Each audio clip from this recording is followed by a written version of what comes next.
Hello everyone, and thank you for taking the time to listen to this proposal for my curriculum innovations surrounding values, ethical understanding and controversial issues within the context of Year 10 history, which I believe will greatly benefit not only the students of Longreach State High School, but also our community. To start, I would like to provide a rationale for my curriculum innovation, which is supported by research literature and also from an interview with an expert in the field. The interrelationship between effective values education and quality learning and teaching is now well documented and has been reinforced in the practice and experience of schools throughout Australia. Traditional approaches to values education, which position young people as passive recipients of teaching rather than as active participants who query and develop their own social values, are less effective than the approaches that are values explicit, student-centred and open-ended, which is the aim of this curriculum innovation. Students develop a considered, active and applied values framework, and this relies upon their active engagement with these issues. Further, such approaches recognise that the nature and application of values within our society is both fluid and contentious, and therefore a welcome education in which students question and examine the very meaning of values, what values abide by and how they're shared and what values are actively enacted in our society. The interest in teaching controversial issues is well subscribed. However, there's a pedagogical danger zone in which social issues present something that teachers try to avoid. Teachers may be discouraged because of the complexity, but also the lack of familiarity with the topic. And, they are uncomfortable because they don't feel like an expert. And with increasing standardisation and calls for accountability, teachers are not inclined to venture down the side roads of education and learning, which is where most of the social issues lead. When talking to our expert about this, he said that most of the curriculum actually aligns with controversial issues, ethical understanding and, value-based learning. It is just a fact that we have to pick a part of the curriculum, pick an inquiry unit, become well-versed on it, and also verse our students well in the content as well, in order to lead in civil discourse, as we live in an age that there is a decline in, talking about these topics properly. Television talk shows are bristle with outrageous behaviour, and teachers are understandably reluctant to reproduce this in their classrooms. We live in these cantankerous times with social media and crazy politicians, and our actions as teachers are under such close and often uninformed scrutiny. If we teach about an issue, we can easily find ourselves as accused of bias or ulterior political motives. When teaching about controversy, we become the controversy. However, if we're informing our students and our community of the importance of learning about these issues, especially ones that are so relevant to our town itself, we can only benefit them. And, in producing differing opinions and perspectives in our students is a strength rather than a problem. Our expert said that this is an opportunity for exploring, understanding, evaluating and debating these different opinions, which is a skill that students will apply in the real world, that they can pass on to members of their community, that people will see and engage in that positive discourse about serious issues. The general aims and specific objectives of my curriculum innovation were created in alignment with the current Australian curriculum and as well as the educational policies.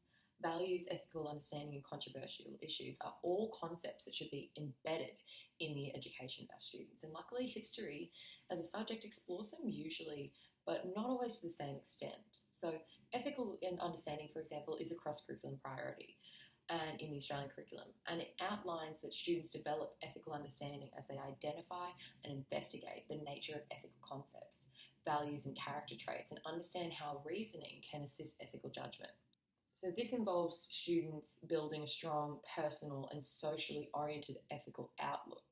That helps them manage context, conflict and uncertainty, and it just develops awareness of the influence of their values and behaviour that can have on others. And in such a small community, that is what we see every day. Now, we will do this through promoting the development of their personal values and attributes such as honesty, resilience, empathy and respect for others, which is actually part of the Melbourne Declaration on Educational Goals for Young Australians, part of our educational policies here in Australia. And this will help them to have the capacity to act with ethical integrity. Furthermore, the key concepts and inquiry topics of historical knowledge and understanding of the Australian history curriculum warrants the teaching of controversial issues. Evidence, continuity and change, cause and effect, perspectives, empathy, significance and contestability all present opportunities to study and explore the controversial issues that are prescribed in the curriculum, such as our unit for our Year 10 students, which will investigate rights and freedoms. In Australia, one way in which educational direction has been reshaped is through values education. So this is our third part of the curriculum innovation. Values education in Australian schools became a key aspect of government policy way back in 2002, when the Commonwealth Minister for Education, Science and Technology, Dr. Brendan Nelson, actually commissioned a study to explore current values-based education practices in Australian schools.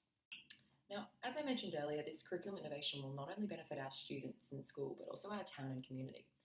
Now, we asked our expert, what are the advantages and disadvantages of exploring contemporary issues within not just the classroom, but in a community-based setting? And he said that doing something such as this in the community is paramount to creating, well-informed young people. By doing this, we are opening them up to a public forum. We are opening up to them to learn from older people. We will be showing students of our school that we are humanising our students, giving them an introduction into and offering them opportunities for acquiring the values that will be crucial in their personal and social development. This in turn will develop a sense of independence and self-worth as human beings in our students, building their confidence in their ability to contribute to society in an appropriate social, political and moral way that is presenting, we talk about not having enough civil discourse in today's society. This will create that. This will show that in our town to our young people, members of our adult community, members of the primary school community, members from other towns. This will bring the Shire together. We will be building tolerance, empathy, and we're willingness to work and live with other people of many different backgrounds, interests, and lifestyles, and even more than that, we're developing respect and consideration for others. Now, despite the daunting detail of the Australian curriculum document, the history curriculum still leaves so much room for teacher flexibility and choice. Now, in a chapter by Dr. Brian Huepper, he implores teachers to focus on history that is challenging, fascinating, meaningful, and valuable, such as human dilemmas, human agency, and subjecting interpretations to scrutiny and skepticism, which is what this unit focuses on, and what I hope we'll keep doing for years to come. Within the Year 10 Australian curriculum, there are several inquiry units, and all of which will fit this curriculum innovation. Although we are doing rights and freedoms, World War II, popular culture, migration experiences, the environment movement, all fit in to this curriculum innovation, which is something that we can see students do for years to come. We will keep this public forum going, and we can change the content up. It has got room for movement. We can keep building and learning as a community. So the proposed timeframe for this curriculum innovation is 1 term. It is still a history unit and an inquiry unit from the Australian curriculum, which is rights and freedoms. And the students will be investigating the struggles of human rights in depth, which looks at how the rights and freedoms have been ignored, demanded or achieved in Australia, and also in a broader world context. So we're looking at the struggles and civil rights movements of the Aboriginal and Torres Strait Islander people. We're also looking at the US civil rights movement. And we're also looking at the continuing nature of efforts to secure civil rights and freedoms in Australia and throughout the world today, which is where our expert, said that the greatest strength of history is that when we study the past, students become aware of difference and change. They learn that the world was different, that it's changed, and what future change is possible, which is involving these values, ethical understanding, and we're discussing controversial issues of past and present. So the unit will begin with, very heavy content-based learning through a range of strategies. This will go for 5 weeks so that students are well versed in the topics before breaking up into smaller groups. So the groups will probably be around 5 people, and it will be a very project-based learning type of setup. So we'll have a team leader, we'll have some scaffolding for research, but it is all inquiry-led, and they will be, looking up a certain topic which has alignment with past and present. And after this, they will be presenting at the school in front of the community. People will be invited to come in and watch our students in a panel, which will be, facilitated by a moderator who will ask questions.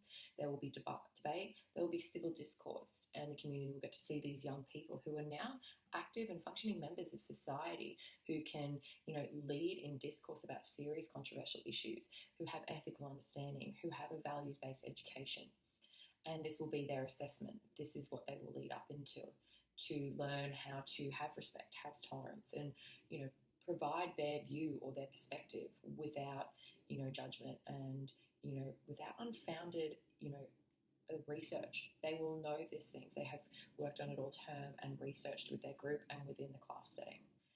So there you go. Thank you so much for listening. I hope you really do consider all the benefits that this fantastic curriculum innovation has to offer, and we'll see the value in values-based education and creating an understanding in our young people of controversial issues and building that ethical understanding, and bringing some really fantastic civil discourse within our community.